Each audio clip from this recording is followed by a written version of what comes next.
Here we go. Do it.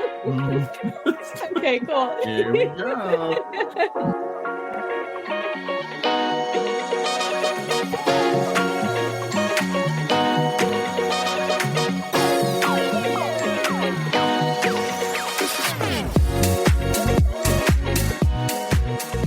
Welcome back to Coffin Talkin', where we unravel the mysteries, embrace the peculiar, and find humor in the unconventional world of funerals and death.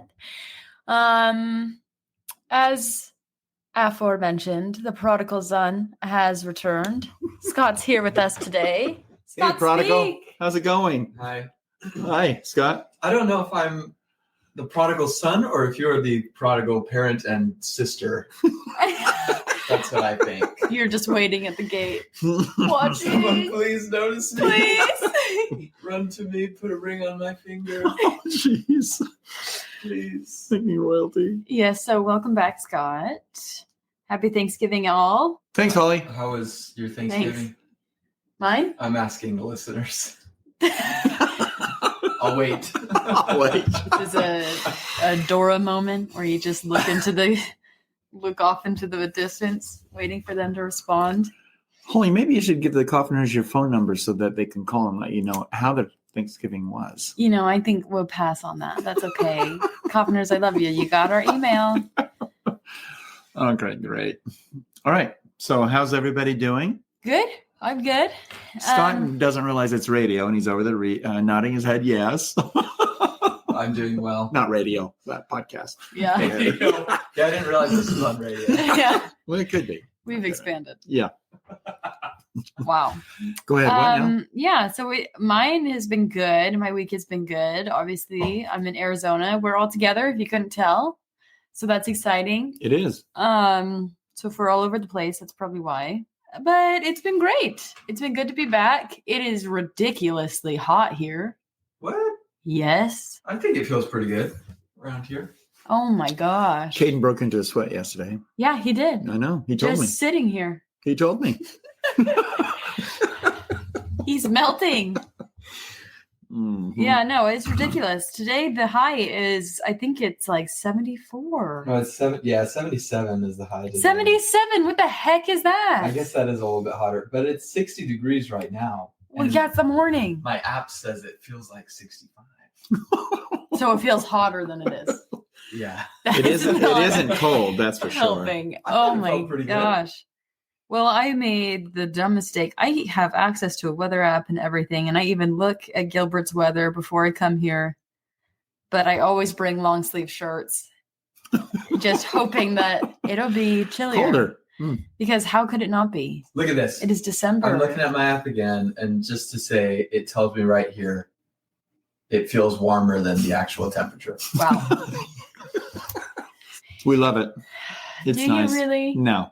No. I think it feels nice. Yeah. This Scott's- time of Scott's year an though, Arizona boy. is my favorite time of year. Yeah, because it's the only time that it's not 100 degrees. Exactly, or more. Yeah. So that's not a good case for Arizona. Yeah. We have the You're holidays right around the corner, though. So that's a good case for Arizona. Scott, that's not specific to Arizona. I will say not having daylight savings is a good case for Arizona.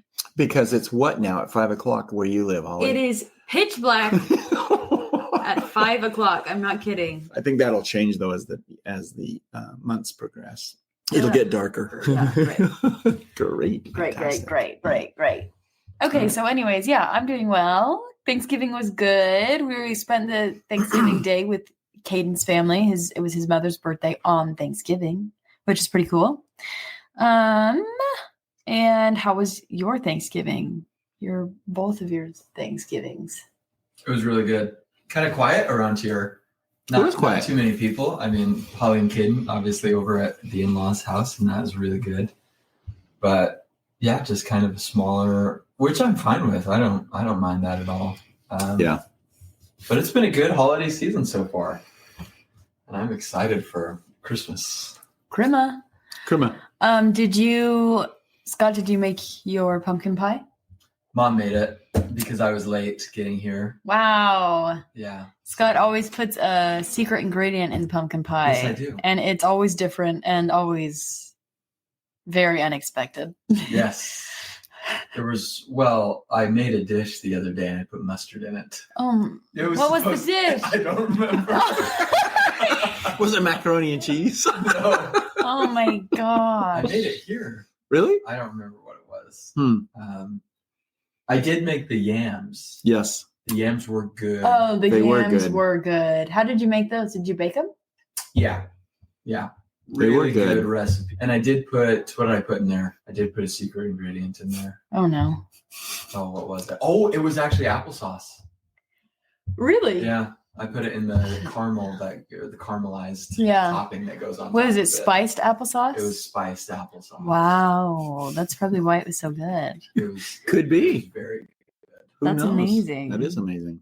And Dad, how was your Thanksgiving? It was good. It's always good to have family around the table and to have some visitors. And we had a great activity last evening, day after Thanksgiving, where it was kind of loud. Some of Holly's friends came over and we're a raucous group. a ruckus group. Mm-hmm. Yeah, it was good.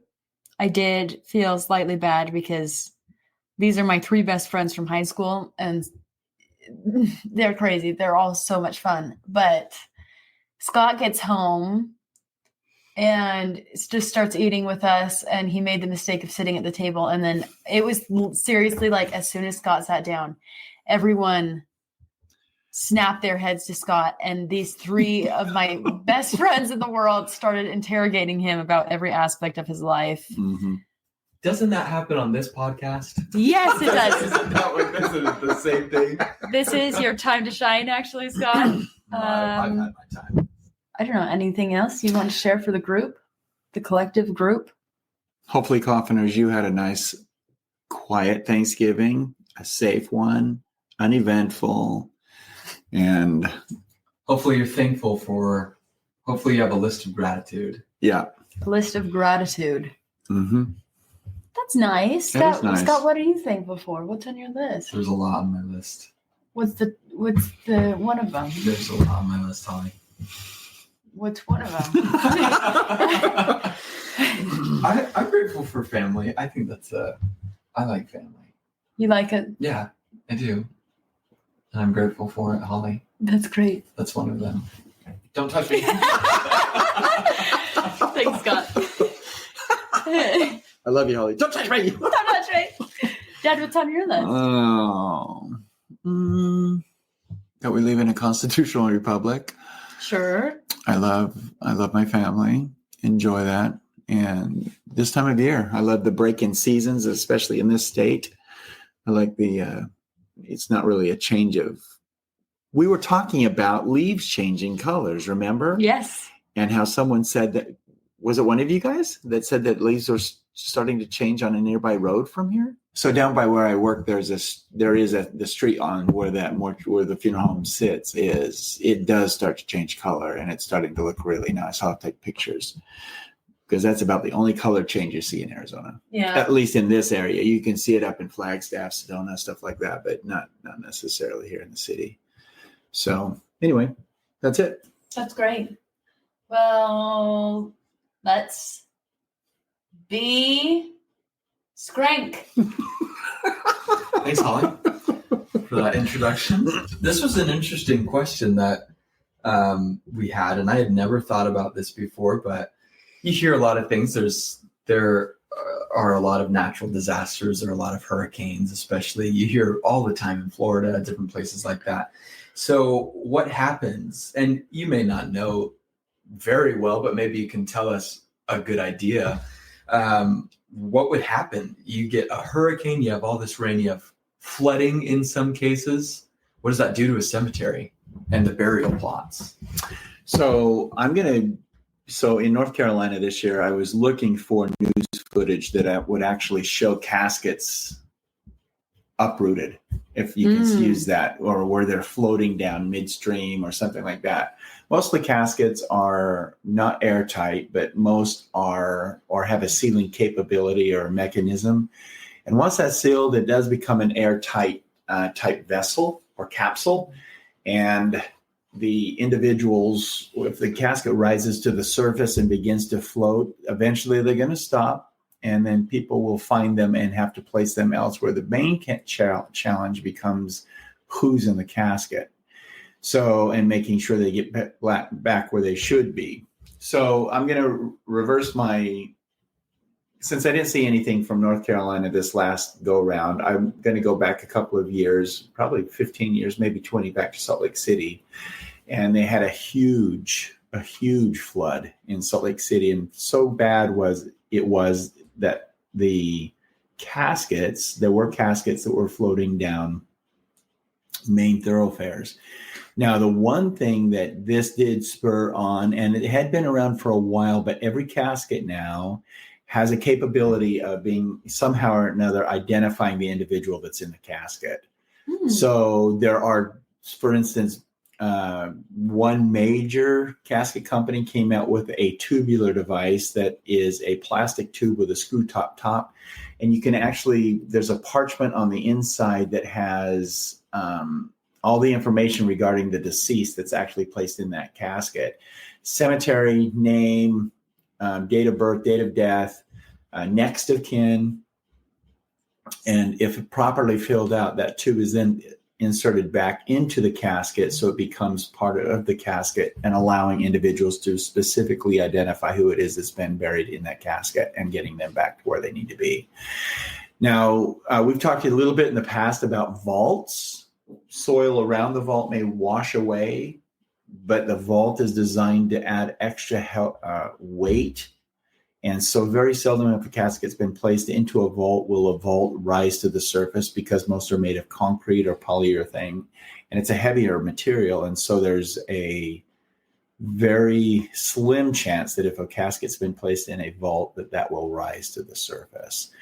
You may eventually see it by the erosion of the soil, but it will generally stay in place. But I just thought it was interesting because usually when catastrophes happen, that's when industries change and allow additional points of identification. And as far as I know, every one that I saw, and there was one picture that was on the Salt Lake Tribune's front page where you could actually see, I want to say maybe 12 caskets in a flowing river. And it was kind of eye-opening to the fact that, and you don't really think about it too much. You don't really think that could happen, but it does happen. And then you wonder, how do they get them back to where they need to be? So it's kind of interesting. It's a good question, and something that not everyone would think about, but it is interesting to note that it does happen. And so, and hopefully families are notified and cemetery records are kept intact in the building where they have. And if a section of the cemetery washes away, they have to go through that section and notify all the family, let them know that there has been a disturbance. So, well, I was imagining if there was a double feature and it was a flood and then a tornado on top of that would actually, I don't know. I've got this image in my mind of all these. There's no one inside. In my mind, in the image, there's no one inside. These coffins are empty, or these caskets. But I think it'd be kind of cool to see it flying around in a tornado. That'd be terrifying. I have a follow-up question about that situation. Not the tornado, but... Are you sure? Sharknado? Corpse-nado. Oh. Corpse-nado. Here's my follow-up. If there's major flooding or anything in the cemetery, if you have... Let's say there's major flooding on Wednesday, and then you have a burial planned for Saturday. Do you have to postpone if the ground is like too wet?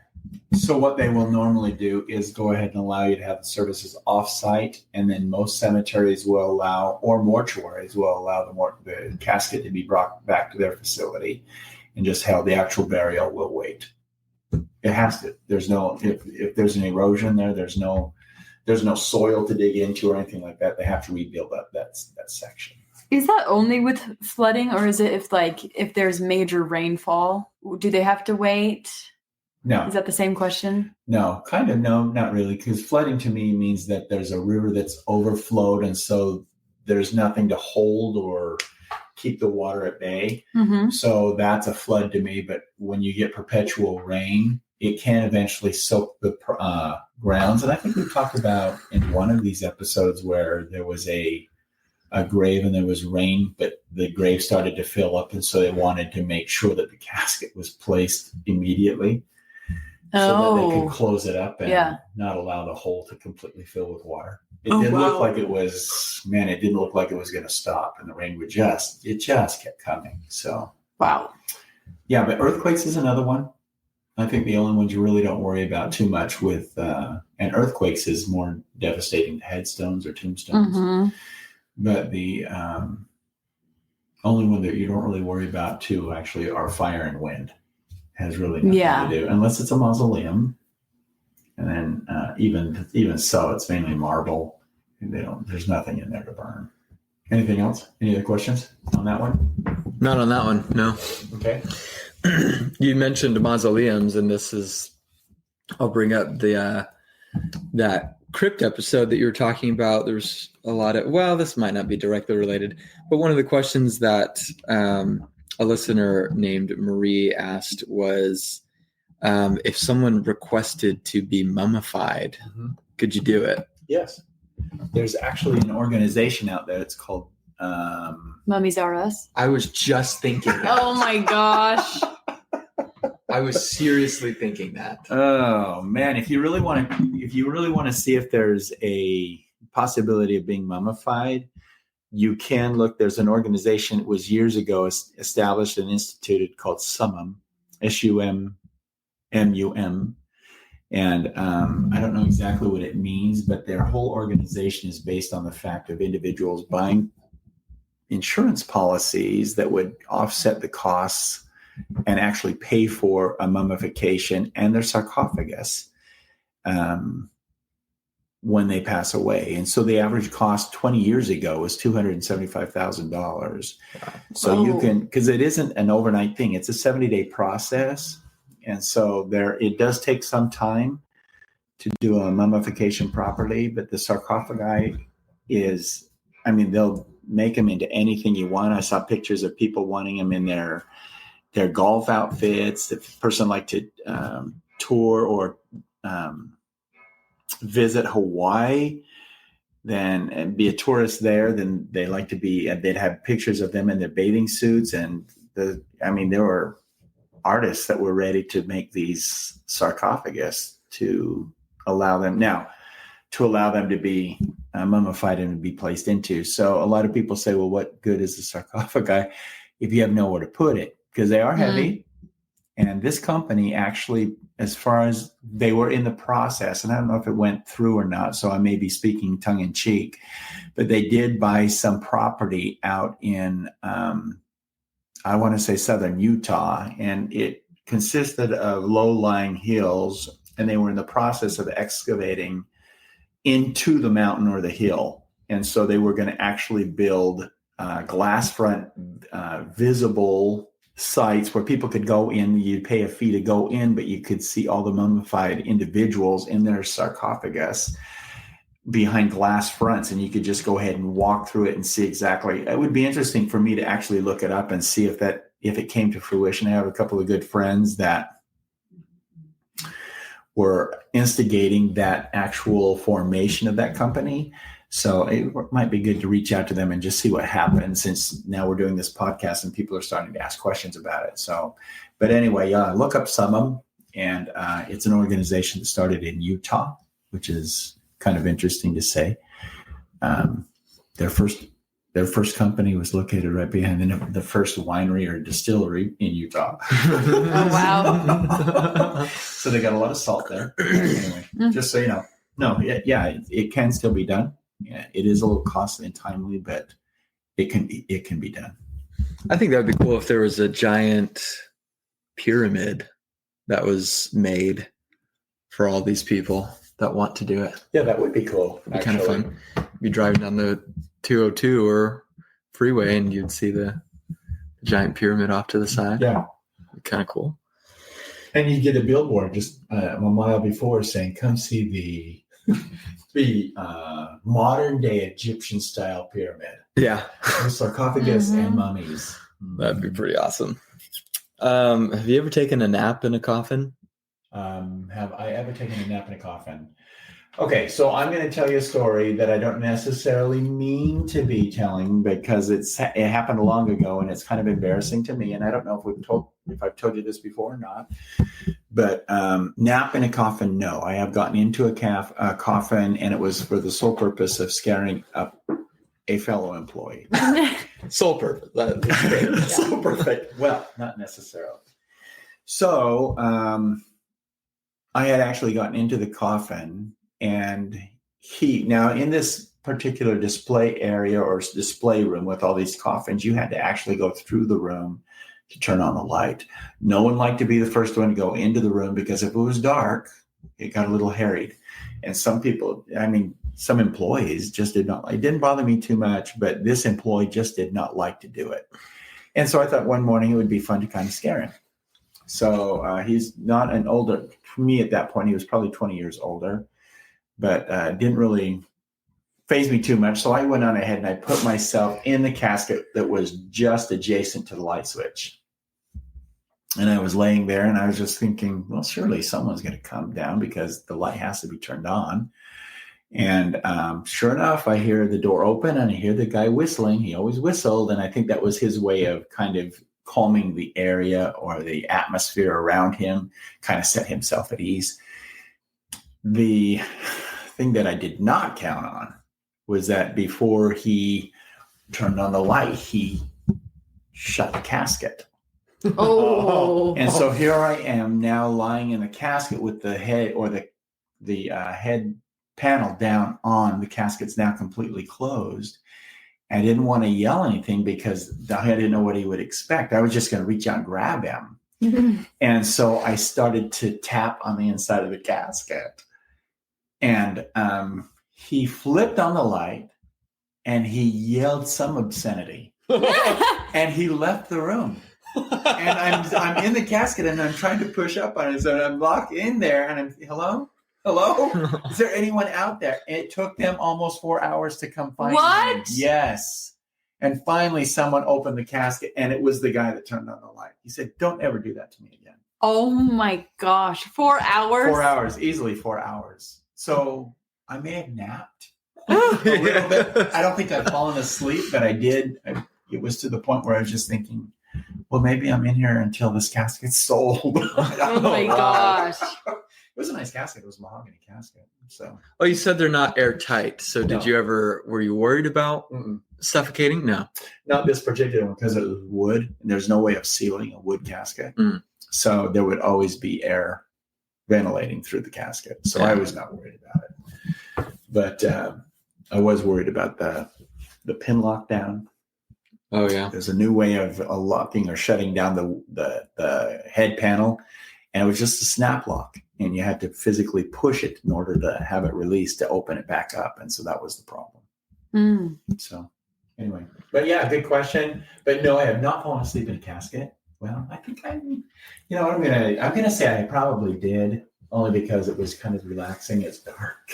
I wasn't scared. I knew someone would eventually find me. They look pretty comfortable inside. Nice plush interior. Yeah. It was a velvet interior. Very nice. Thanks for that question, Eric. We appreciate that. Here's another, especially with holidays coming up. What does your profession look like? What does it change near the holidays? Does it just tell us about that? What does that change? What does it do? So the profession does not change during a holiday. If anything, it gets a little busier. People, as a general rule, we always say funerals are cyclical. And that's only because when holidays start to roll around, there are individuals that are on death's bed that will hang on just as long as they possibly can just to experience the holiday again. So once the holiday is over, that's usually when we get a little busier because people have experienced that one last time with their family, hopefully. And then they just go ahead and let go. And so they've hung on for the holiday and now it's time for them to move on. And so most people will hang on, for instance, Thanksgiving. So, we may be quieter up through Thanksgiving, and then on Thanksgiving or even after Thanksgiving, that's when we start to see a little bit of an increase in death calls. And that's the same thing that happens with Christmas and New Year. Those are the three main holidays that we look at: a break maybe 4 days before the holiday, and then a rush after the holiday, again just prior to Christmas, and then right after Christmas another rush. Same with the New Year. So in answer to your question, does it change much for us? No, only in the sense that it's cyclical, and so we expect to be a little busier. I think the change happens if that busyness doesn't come. It didn't come last year or 2 years ago, and I think that was because of COVID. And most everybody they didn't travel. They stayed home, chose to stay home, and so in Arizona we have tempered temperatures over this time of year. So people will leave the snow states that they come from. It's generally elderly people.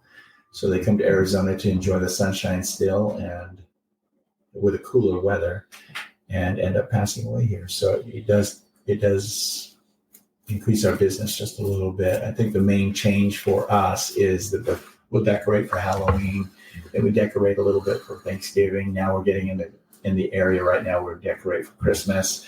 And I think I don't know. I'd like to know about coffiners, if it would be offensive to you if you walked into a mortuary and you saw the holiday that's coming up expressed somehow through decorations.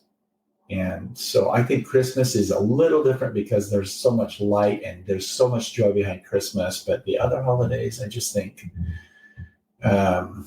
some families will make comment on my Halloween decorations only because, oh, how appropriate that a funeral home would be decorating for Halloween.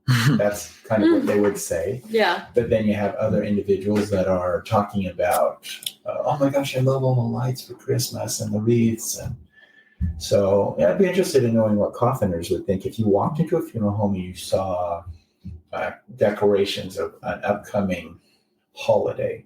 Would that be offensive? Or would you be grateful that you would recognize that life still continues on for other people that come into the facility or even those that work there?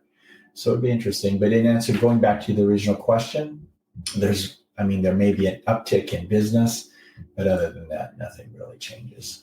I mean, we're 24/7 hour operation. So we have received some death calls only because no one else answered their phone. And so that's kind of sad that you have a family that suffered a death, and so all of a sudden they're starting to write down a list. So they're calling from one place to another, just trying to get someone to answer their phone. So yeah, phone call. Yeah. So it does. I mean, you don't necessarily get holiday time off. No. Yeah. No. So that is certainly one of the things. This is something that's very interesting to me. A concept that you've discussed a few times, and to the point that we've learned that it is a legitimate cause of death on a death certificate as a failure to thrive. Mm-hmm. So you're almost just kind of you've checked out. Yeah, you've given up. Could you do the reverse? So you said, and maybe if you think you can, how much longer? Because you said people try to hang on just a little bit longer for the holidays. How much do you think is in your, I don't want to say in your head, but how much can you control is my question. If you can hang on for the holidays, how long do you think you could will yourself to hang on? I think a month's a powerful thing. Sometimes I think sometimes bodies become so ravaged with disease that the person, you look at him and say, God, you put up a good fight. Because you hear the family saying, you suffered with this for 4 years. And when you look at an individual, sometimes they just wither to nothing. And yet you hear them saying that they fought for 4 years. And then that little comment, he just wanted to have that one last, maybe it was a birthday. He just wanted to have that one last little get together. But then there's the other side where people, if they don't have any family around them, will give up quicker. But if family's around them, and we've talked about this right at the beginning of this episode, how important family is for us, anyway, for this time of year. And I used to work in geriatrics, and it would be heartbreaking for me to see a holiday come around and people just getting excited to think for Thanksgiving, for example, where they know they're going to get a turkey meal and stuff, but maybe my son will come see me. Maybe my daughter will be here, and no one shows. And that's very, I think, disheartening, not only to the person that was expecting that visit, but also and it's got to do something to the mental capacity of that individual to where they just think, well, I've just been put here to be, not waste away my days, but to be taken care of by someone else, but forgotten. And I hate to say forgotten, but that's essentially what's happening.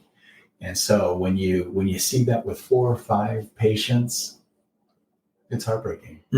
So yeah, I'd always make it, in which I became a thorn in the administrator's side, because I would take a half hour on any given holiday. If I noticed someone didn't get a visitor, I'd sit and talk with them and say, hey, how are you doing today? Happy Thanksgiving or Merry Christmas, something like that. But to have individuals that would actually, it's heartbreaking to even think about, for people that say, well, yeah, I'm sure my daughter's going to come. She's going to probably take me to lunch. And no one comes, no phone call, nothing. And it happens more than what people would realize, but that is probably one of the hardest. It's a heartbreaker for me anyway. Yeah, that is a sad thing. And we'll issue a challenge. This can be the time that we switch that. If you're listening and if somebody fits that bill and maybe you're at odds, maybe you haven't spoken to them in a while, maybe this is your moment. We're officially inviting you to reach out, and it could be a text, it could be a phone call, and just say, it's a great invitation. Hey, it's been a while since I've talked to you. I just want to see how you're doing, or go over and see them if they're in a home or a facility. Then it would be a good thing. So that's the invitation. If you are at odds with somebody, or if you're estranged, this is your chance to bury that hatchet. It'll be a coffin of Christmas. So it's a coffin of Christmas. Yeah, reach out. I think that's a great challenge, actually. Yeah, and not even we mentioned specifically people that you might not have spoken to, or maybe you're estranged from them, or maybe your last interaction was a confrontational one. But even the people that are not that way, like you just mentioned, it sometimes becomes very easy just to not reach out. You've got a million other things going on, and that is understandable, but that is such a good thing. And trying to lighten someone's day, it just makes everything else, any other issue or problem that's going on in your life, it just makes it so much easier. I think also framing it like that, when you say you have a million things going on, but also putting yourself in their shoes, especially with older folks in a nursing home, they typically have like maybe one thing going on. So if you call them, it might seem like nothing to you, but that is something that differentiates their day and can make them feel happier. So yeah, it might not seem like a lot of thing or a huge thing to you, but it's huge to them. I guarantee every time. Exactly. That's what I think too. So at least that's what I witnessed as well. Yeah. And I'll be honest, it eventually got me fired. Just so you know, from that job. You got fired from that job? Yeah. Because you were talking to them too much? Yeah. I spent too much time with the patients. So. Oh. Well, you know what? That's something that you can probably look at and say it was probably worth it. Yeah. It would still be better. That's our invitation. I think we'll leave the questions there. Then we will go ahead and share one of our coffiner stories. So this story comes from Elisha, and she says, my brother has an office in Salt Lake that he sells and designs headstones in. After the customer signs off on the stone, he sends us the paperwork at our main office, and we build the stones and install them. Well, this one particular stone he designed was a flat double headstone. Double means for 2 people. People with a double headstone usually put something to symbolize their marriage in the middle of their names. For example, rings, hearts, a river, a temple, whatever. Well, this one stone my brother designed had a big tree in the middle center of the stone, and carved on the trunk of the tree was a star with a circle around it. The star was commonly known for Wicca or witchcraft. When we got the order, we all thought it was a little weird and creepy to put on a stone, but to each their own. When we work on the stones, they are all standing upright on rails as they go through the steps of being made. The flat stones are even upright, supported by wood and clamps. In the 25 years of us running a business, a stone has never fallen off these rails, and we have had some really big and heavy stones. And this stone is a flat stone, so it's not as thick or as big as some of the upright heavy stones. This stone, along the 20 other stones, was sandblasted and then left on the rails to be painted and cleaned in the morning. When we got to work in the morning, this said stone was the only stone that had fallen off the rails. It had still had the rubber stencil on it from just being sandblasted. The stone was broken with a big X in the center of the stone, rubber stencil and all. In 25 years, we have never had a stone just fall in the middle of the night. This stone was inside a locked facility. It makes no sense. This isn't that crazy of a story, but it got brought up last week, so it's on my mind. And then she says, side note, this stone was on the rail closest to the top of the stone standing up facing us, but it fell forward and landed where it did. It should have been on its back. So I guess if this makes sense, coffiners, the stone should have fallen forward. The picture on the stone, that tree with the Wicca symbol, should have been face down, but that actually ended face up and broken. So she said, how is it upright and facing up? It's pretty creepy, honestly, because you can see the headstone here, and there is just a massive X over the tree with the Wicca symbol. And it's face up, where she said it should have been face down.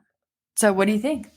My first question would be, in a business like this, I wonder if they have security cameras and if they were able to see anything, if someone actually knocked it down or if it just physically fell.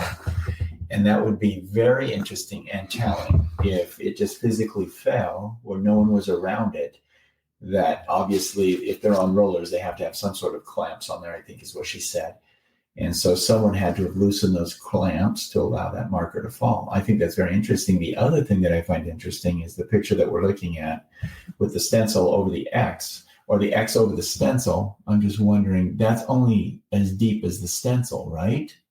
Does that look like that? It doesn't go into the marker, does it? Or is it just the stencil? It looks like it's just the stencil. I could be wrong. But then when you look at the corners, it looks like the marker itself has been broken. So yeah, that's stone underneath there. Yeah, it's very interesting to me I love the photos, by the way. Thank you so much. I think it's adds a lot to the actual story, to where you can actually visualize what you're talking about.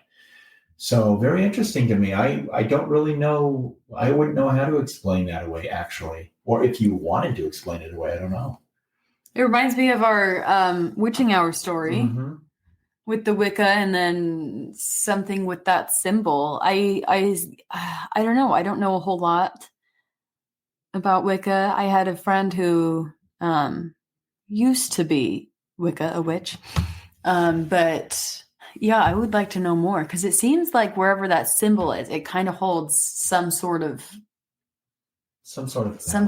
power almost, or energy or something, because it does change the things around it, which I think is interesting. Scott, what do you think about that? Anything? I think it's very interesting as well. And the more that you hear these stories that you tell, the more that I have little problem believing that if somebody was displeased with that, or maybe they didn't want that symbol on there, or maybe it was just something that was a little bit, but maybe this individual that carried on might have knocked it over. And looking at it now, his name is spelled wrong. So that's probably the reason that, no, I'm just kidding. No. It's not, just kidding. But yeah, no, I think it's very interesting. And that photo is so interesting too, because even if that did fall, how did it rip? What's the X going on there? Where is the X? It would fall, and you would think this would just shatter. And the weird thing is that the only visible damage on the, what do you call this? Stencil. So it's almost like if you wanted to trace a design on a piece of paper, you'll put something over it, and then you can That's almost what we're talking about with this stencil, and it has the entire thing that would show up on the marker. But there's no damage to it other than this ripped X in the middle of it. And it goes across the entire length of it. It looks very intentional now that you say that. Like if Yeah, that had just fallen on the floor, it wouldn't have cracked. Yeah, if that had fallen on the floor, it would not have. And so that's a very interesting thing. So, and especially her saying that in 25 years, nothing like this has ever happened. A headstone hasn't ever even fallen off the rails. Yeah. Like this is not just a coincidence. And by that comment, I'm not saying I don't believe the story. I do. It's just, it's so crazy that is that's what I'm wondering about. I'm not saying, oh, somebody just threw an X through this and threw it on the ground. No, I believe that it fell, and I believe that was the damage that was left, but it's very interesting to me. I have no idea. I think the other interesting thing as I'm looking at the stencil thing is if the pentagram was the offensive part, that wasn't X'd out. It was the tree. Yeah. And maybe the idea was just to destroy the stencil so that it had to be done over or something else. Maybe there was some disagreement by what was done on the stencil, but I'm just telling you that a lot of times that symbol is the one that will take the hit. But in this case, I wonder if it was damaged on the actual marker, because this is the stencil. We don't know what the marker looks like underneath it. Oh yeah, that's true. Possible. So maybe if Alicia has another picture, we would love to see it. But of the underneath marker, we can kind of see it. It's lifted up in the corners a little bit, and you can see the stone underneath, but you can't see all of the stone. Yeah, it's very interesting though. I like the story and that's what we're talking about, coffiners. There are so many. We may tell stories as we go through this podcast, but there are so many different avenues to what actually takes place after. And this is just one aspect. We could probably get stories like this regarding people that build caskets. Mm-hmm. All of a sudden something changes and something's happened. And, I think it's very interesting that there is, in my mind, there's got to be some sort of a force out there that obviously is trying to make its will known. So anyway, I find that very interesting. I like the story, actually. And especially this. Yeah. So this looks like the picture that she sent, I can easily see, because the names are facing you if you're standing. Mm-hmm. And then it would have to fall forward. It would be on its back, but this was face up. So it's almost like somebody took it off of there and dropped it on the floor. And they aren't light. And those things are not light. Yeah. Those things are so heavy. Solid concrete. Yeah. You probably could not do that. It's really interesting. Yes. And so thank you so much for sending that in. We love hearing stories about these. It's kind of just crazy. And it's weirdly validating to know that this happens to other people as well. Mm-hmm. I don't know if it is for you, Dad. Yeah. And, it doesn't really matter one way or the other. I like to hear the stories and see the event. But maybe it is a little validation, because I'm thinking myself, and you thought my story was weird? I know. Hold on. Hold my coffee. Mm-hmm. But I think that will wrap us up for this episode. Thank you to Scott for joining us. Thanks, Scott. Great to be here. Maybe we won't wait so long next time. We did because of all of the stories in October. Yeah, the October kind of threw us off. You didn't have to do those stories. Scott's saying we should have done a full month of Phone a Funeral. Scott could have told stories in October. It didn't have to be you, Dad. Jeez. That's right. Well, yep, that'll take us out, and we'll see you next week. Happy December. Bye, Happy Coffiner Christmas.